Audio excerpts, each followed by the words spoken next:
Good morning, everybody. Welcome back to Apostate Weekly. I'm your host, James. And I'm Ryan. And this week we have an update on the New Zealand Commission that's going on. And we also have a story, another update also about the Japanese stuff with the second generation witnesses that are trying to fight for their rights. So let's go ahead Love and that. get into the show.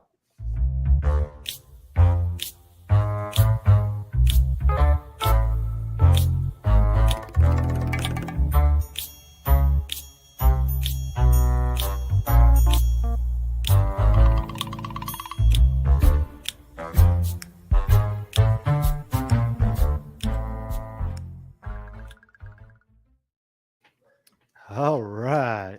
We are back on this chilly Wednesday morning. I don't know what it's at your place, but it's at 24 It's degrees where I'm at. So it's a little that chilly sounds here. about right. I had like 6 heating packs. I have like all these heating packs that I put in the microwave and then I wrap around my body and to walk the dog. So yeah. Oh, That's how cold it is. I thought that was just for your sore muscles. Well, I mean that does help with the sore muscles, but it certainly does kind of keep some of the chill off you because it was just like if it wasn't so breezy, it wouldn't be so bad, but that wind was just it cuts like a knife. Oh, I know. It was windy here yesterday when the cold air was coming through, and it, like, just like you said, it cuts like a knife. Ugh, gives me the shivers just thinking about it. Okay, well, Ken, like, what is this I, w- song? I want to know Dun, what the dun, lyrics are that you dun. put to this song. Yeah, So, like, I and then what you got to do is you got to write them down and sing them for us as a performance, and then we can put it on the show. yeah, I'd love that. Thank you. So Well, we'll be waiting for that that's right. This will TikTok. be it'll be your grand debut. All right. All right, shall we get into it then? Yeah. I think you have a lot to share this morning, don't you? I Got a lot of do, I do. stories. Yeah, because New Zealand. Oh, this is sad too. I really hate to have to tell this to y'all, but I'll go ahead and share it here with you. Um, so we've been talking about how New Zealand was going to be doing a commission, and just like um, Australia did. Well, here's here's some bad news, and Mm, this is just like, it's almost like a defeat here, especially for the people that have come forward and given their stories to try to help get this thing go along. That they are actually not pursuing it with the witnesses. They're let mm-mm. and they're not going to. And they haven't investigated them at all, apparently, and they just, all the things that they said they were supposed to be doing, they actually didn't do. Like, they were supposed to get information from the commission in Australia to find out what kind of findings they had and everything, and they didn't do that. And Mm. so the people that have been working behind the scenes to get them this information, to tell their stories, to try to help the government out, to bring awareness to it, it's just like all their time was wasted. And on top of that, think of the re-traumatization that everybody's had to go through with telling their stories again, only to be Right. told, hey, you're not going to get anything out of it after all. Yeah. That's so sad and like you said, disheartening. It just kind of it's a little soul crushing, grinds my gears. Is there any opportunity to like is there's like an appeal type of situation, do you know? I Like is this the the end of the line or is this can this be I pushed further, I wonder? I the only other thing I saw was there's going to be some other I don't know if it's going to be like a relooking at it or a final decision or what, but something's supposed to happen in March of next year.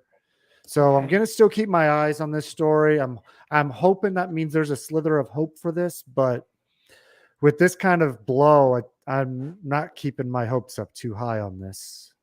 Yeah, that's really sad, but we have to keep pushing forward. We can't let them stop us. We know that There's always these these high control religions have the ability to use their money, to use their organization, to use whatever legalities they can against us, the little people who don't have much of anything. We know that they're lobbying. We just know that they're doing that. So it doesn't mean we should stop. It doesn't mean we should give up. It just means that we just have to work a little smarter and keep making noise. Keep doing this. Keep Yeah, having these discussions, getting it in front of people. exactly. I mean, my heart goes out to those ones who Yeah, I'm so have told sorry. their stories and are getting turned down like this. However, That's just wrong. That's infuriating too. I mean, I'm sad, but like I'd like to punch a yeah, face. yeah, Just one or two. I, I wouldn't suggest rubber face slut just because your hand would just kind of like bounce off and it wouldn't do no good. Or it would just be like sucked in like Exactly, just like Terminator 2. exactly like that. Yeah. Yeah, I can't get it out. Exactly. Got it. Ah, so, ah, yeah. So that was Anywho, really disheartening. I hated to have to tell you all that, but it's what it is. So yeah, sorry everybody. Oh, good question. Did Watchtower get funding back? Back as funding. if if if you're talking about Norway, no. If you're talking about New Zealand, I don't know. We'll find out. Everything's going to come to the surface. We'll figure it out. We know the Watchtower is all about getting their cashola. They'll do anything to get some cash back. Dang right, Cash Jonathan. I will back. punch a face for Jesus. Isn't that the right? Is that not what Jesus would want? What would Jesus do? That's I right. think I think he'd Jesus, punch a face or two. Jesus would punch some mothers out. Mhm. He'd be like, "What? You're not standing up for the vulnerable, for the That's right. marginalized? That's right. What? Holy punch!" Ha! Okay. Anyway, moving along. Yep. Moving along.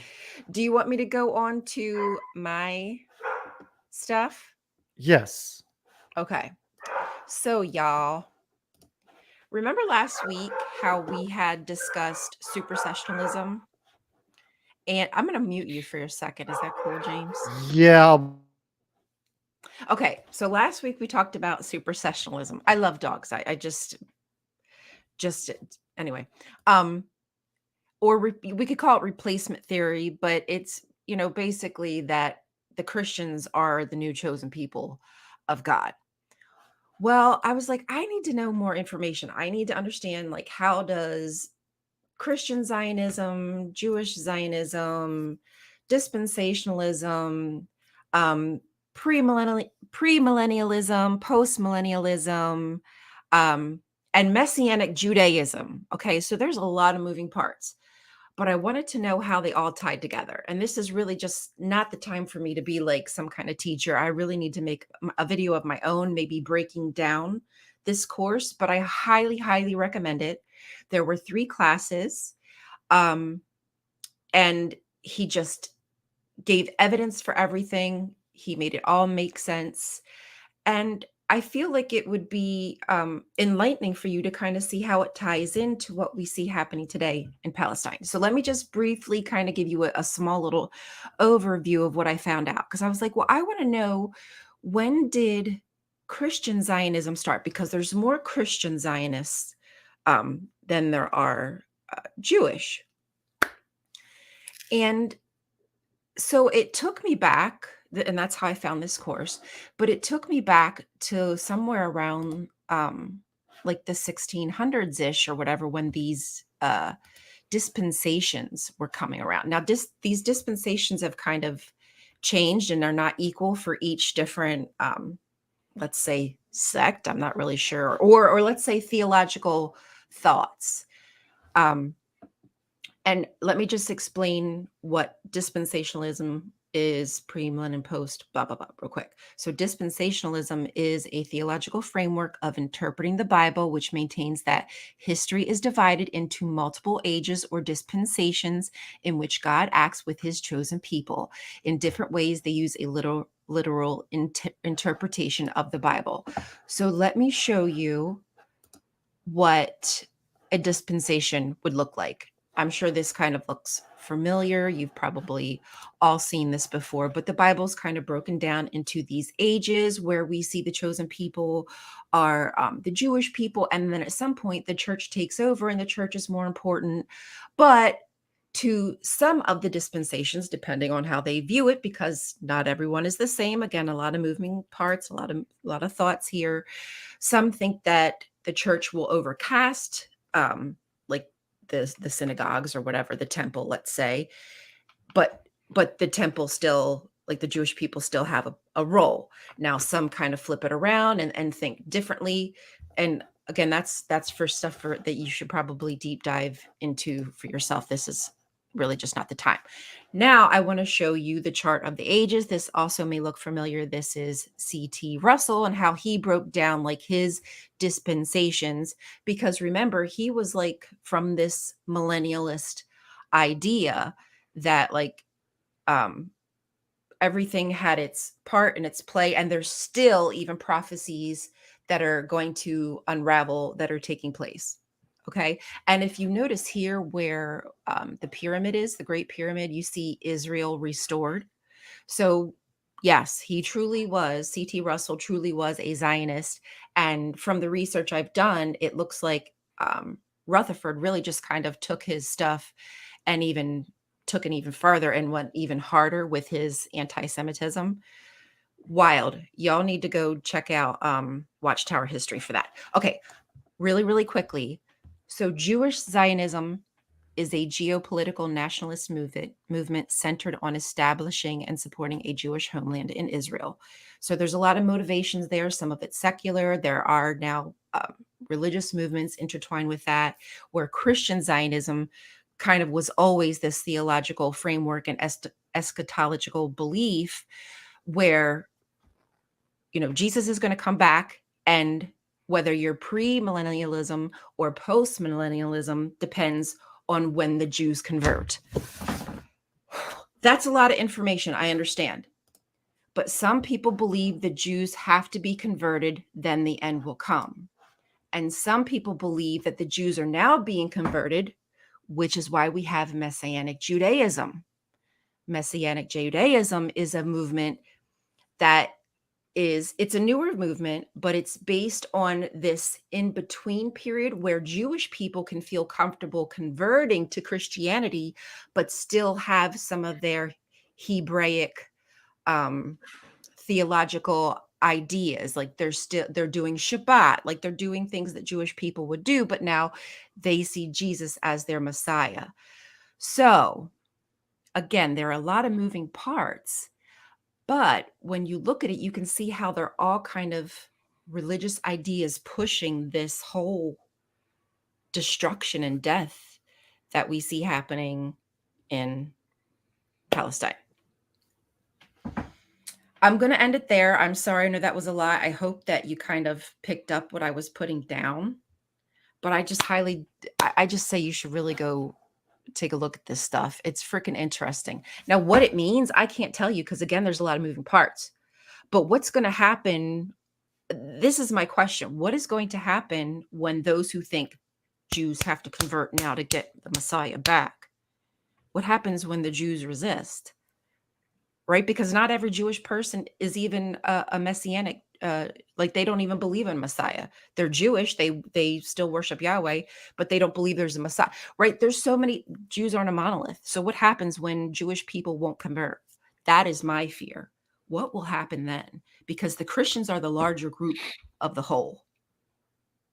So this is just wild stuff to me, wild thoughts to have. It's kind of scary to me. It is, and especially with the history of Christianity and how right? they Crusades, hello. dealt with conversions through the ages. Dude, So that's what I'm saying. I'm like I'm getting like shivers just thinking about it. Like the Crusades were a thing, and we're not Yeah. beyond that. No, we're not. So, We're unfortunately, you look at society and you feel like we should be smart enough to be past using violence and wars to push our beliefs and ways on others, and yet here we are, we're not. exactly. And So, thank you all for hearing me out on that. and if you didn't catch any of that, just catch the replay and listen Yeah, to it just replay again. it and You listen to me know, fumble over words. It's fun. actually, you didn't fumble. You did very well. Thank you. I was trying to tie it all in because I had so many questions. I even made a timeline. Like I just went through, like, remember I was reading Jewish Hopes? I was taking stuff from C.T. Russell to see when land was getting purchased in Israel, by whom. Like he had so much information in there. I was like, well, damn, homie's just telling stuff without realizing he's telling us stuff. So yeah, I have a lot of info I'd love to try to get out there. Hopefully maybe I can do that and just show you why I think it is really important that we're cautious about these high control religions, what they're really doing behind the scenes and what they can make happen. Yeah. Because, I mean, Christianity as a whole is a very colonizing religion. Mm-hmm. So, then there's nothing that I would put beyond them to do, even in this day and age. Exactly.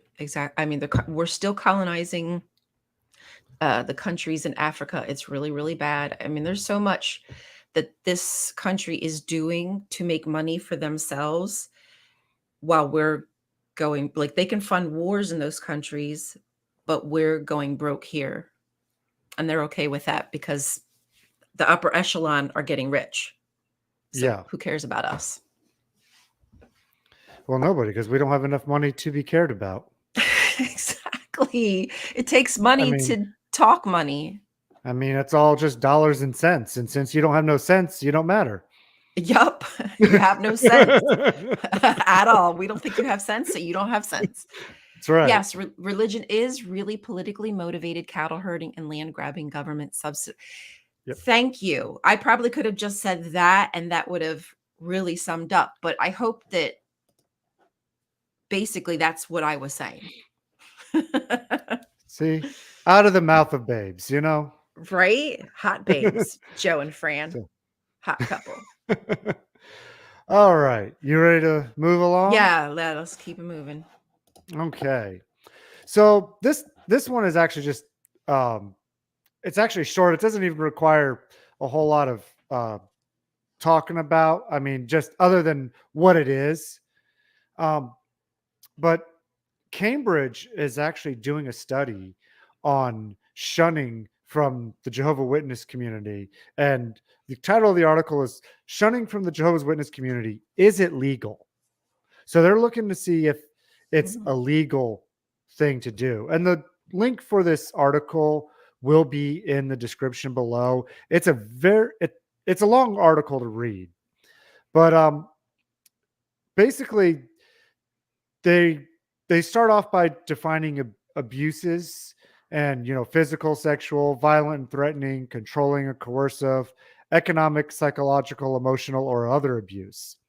And the reason why those topics are important is because shunning is a form of abuse and it's used for coercion and control and manipulation. And if somebody gets kicked out of the witness organization, you're automatically shunned. Whether Sadie, did you say something, Sadie? Oh, never mind. I thought my daughter was talking to me. And so all these things, are different forms of abuses that the witnesses employ to control their members and to keep them in line for their ways.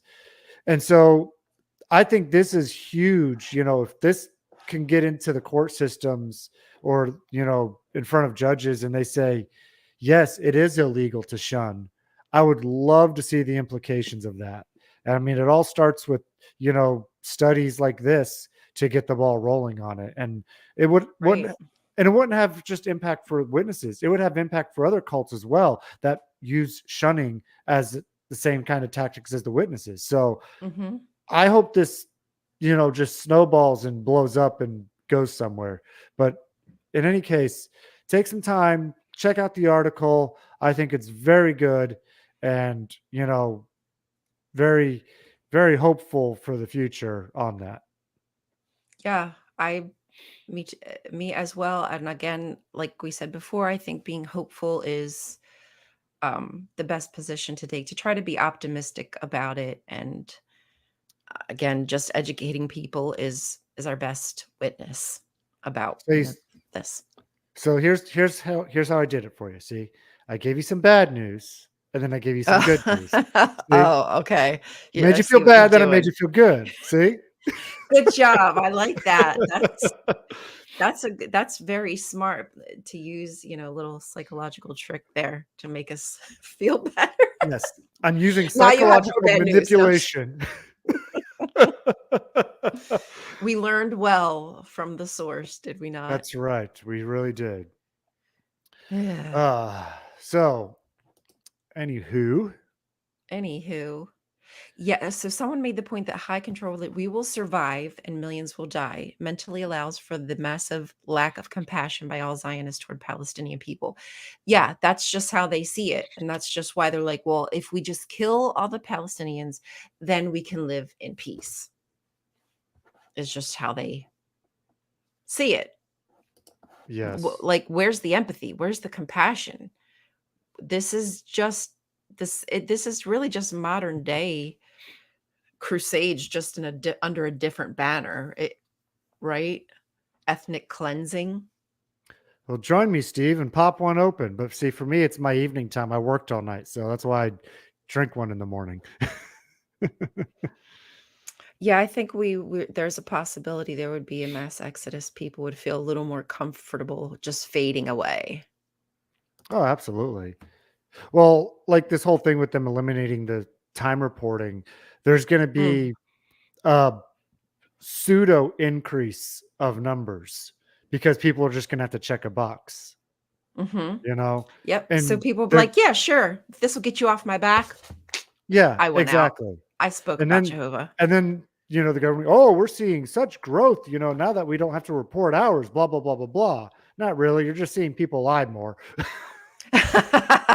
They probably feel a little more comfortable because they could say, "Well, you can fib that. I did say something to my coworker one day, thank Jehovah." I mean, is Well, that I mean, witnessing? I said, "Thank Jehovah." That's what? I could say yes. if if people could lie about their hours, they could lie about just even doing anything, it's even Yeah. easier. It's just so simple. Yeah, so that's probably what it is, a little pseudo increase. Interesting to see what that looks like. So, anyways, did you have any other topics you wanted to cover this morning? No, I made a little witness yesterday. I'm really proud of myself. Unwitness, but I was going to other say than a that, witness. unwit yeah, it's my unwitnessing. I'm an unwitnesser. I went to the doctor and I wrote down like being in a cult, what's happening in Palestine, just like it's fucking with me right now.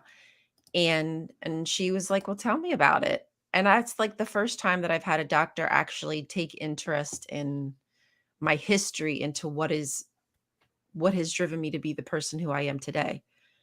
And that was really cool. And she even hugged me afterwards. I almost cried, but she even hugged me and she was like, "Thank you so much for like trusting me and telling me." And I just felt like that is how you witness to a person. Well, make sure that you check your box for the apostate, record this month, okay? Yes, I have to make sure I fill out my apostate form yes, I was an apostate this month. Okay, I That's did right. my duty. Okay. I certainly will be sending that in. Look for it in the mail. Okay. So, I'm going to cover one last thing here for today.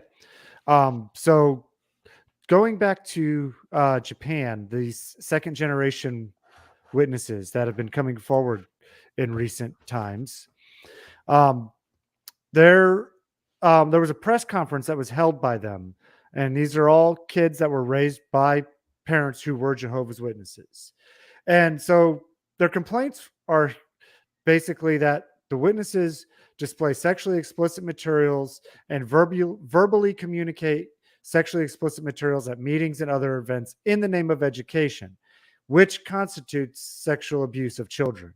And that's what they're trying to get across here, because these topics that are too adult to cover, they're saying is sexual abuse. And it also allows the air of it to keep happening within the organization as a result of that.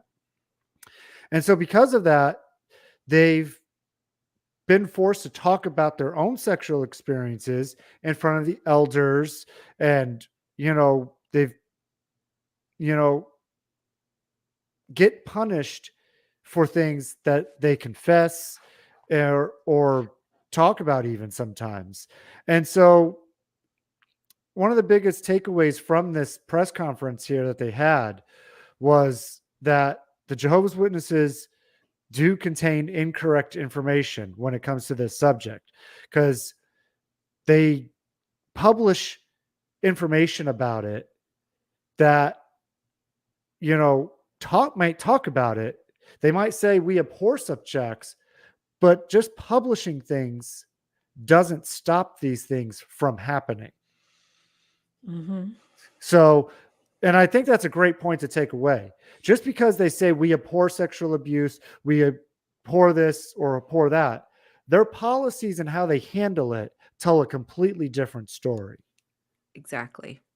And these people have been keeping an eye on this. It's just another little press conference they had. Hey, good morning, Mark and Ann. And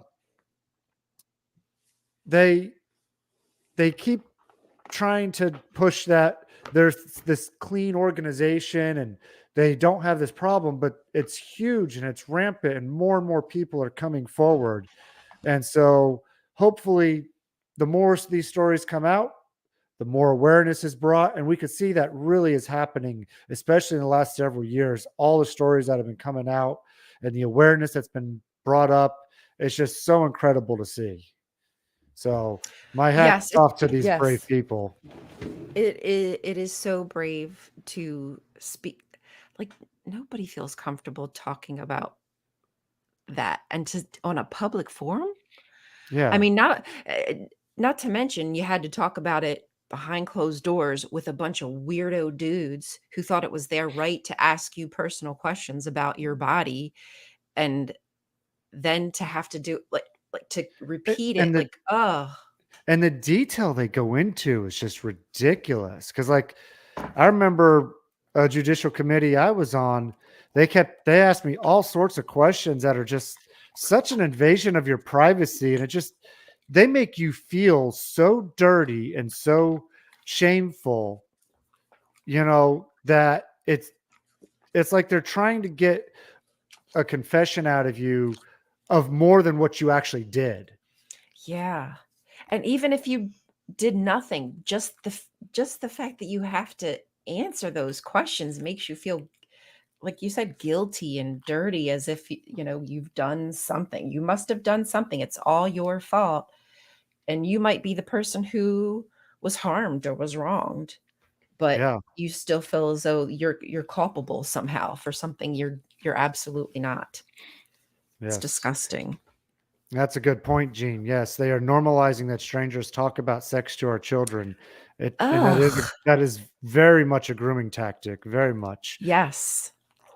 I absolutely think that those are just some of the ways that they take away children's boundar boundaries.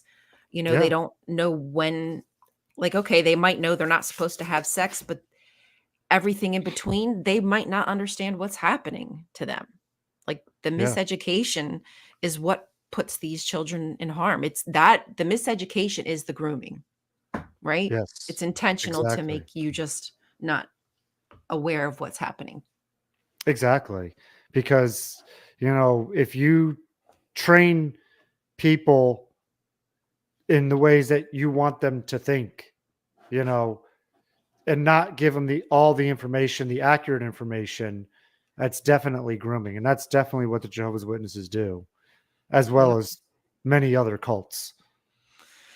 Why we have to continue to talk about it in our daily lives, if you feel safe, if you can. Yes, The more people who know absolutely. what they're up to. And if you don't feel safe talking about it, that's okay. Just You like know, and comment on our videos. That's fine. or share our videos. We'll be your voice for you if you can't be a Yeah, voice. there you go. You know, Use this face. we can blank that one out. Okay, folks, it's okay. There's no shame in saying That's a lovely face. it's. And then I saw her face. Now I'm gonna be leaving. And I'm a believer. Okay. Anyways, that wraps up our show for today. We appreciate everybody joining us on this chilly, chilly morning. I don't know, auxiliary Rioneer. There we go. I love these nicknames. It's awesome. I know. I want to get some cool nicknames. I feel left out. Aw, you guys, come on. Don't let James. We got to make some nicknames for him. Um, Nice anyways, ones, please. please, everybody, don't forget to like, subscribe, and share. Thank you, Ryan. I appreciate that. Um, Also, the link for if you're feeling generous for buy me a coffee will be in the description as well. Big shout out to oh my gosh, my Joe and Fran. So Oh, they yes. big shout out to you guys. Thank you so Thank much for you. buying us some coffee last week. We really appreciate that and appreciate you guys for joining us this week's James Tafarian. James stuff. You need to I you don't need to smoke enough weed. aw. Well then no, that's not gonna Which I work. don't smoke any weed because of my job. So Boo. Just I kidding. know. I know. But Jokes. as a reminder also, we will be having a 3-week break after our December 20th show, pardon me. Our December 20th show will be our last show for the year, and we will be taking a 3-week break after that for the holidays. And as a reminder, that show will not be a regular show. We got something special for you planned. So please be sure to catch that one. If you don't catch any of the others, please be sure to catch that one. And Ryan, do you have any shows coming up that you want to tell our audience about? No, not right now. I'm gonna try to get myself together. Hopefully I'll be another maybe a month I'll be up and running better. Okay. Well, that sounds good. Then we'll keep us informed and let us know. But anyways, that's all we got, everybody. We hope you have a wonderful week. We love you all, and we will see you next week. Love you. I'll And pass it your remember, way. dang it, you cut me off. Too quick. I'm too ha. I'll pass it your way. Now, go now. Listen to Baby West. Okay, end stream. Bye. Goodbye. Love you.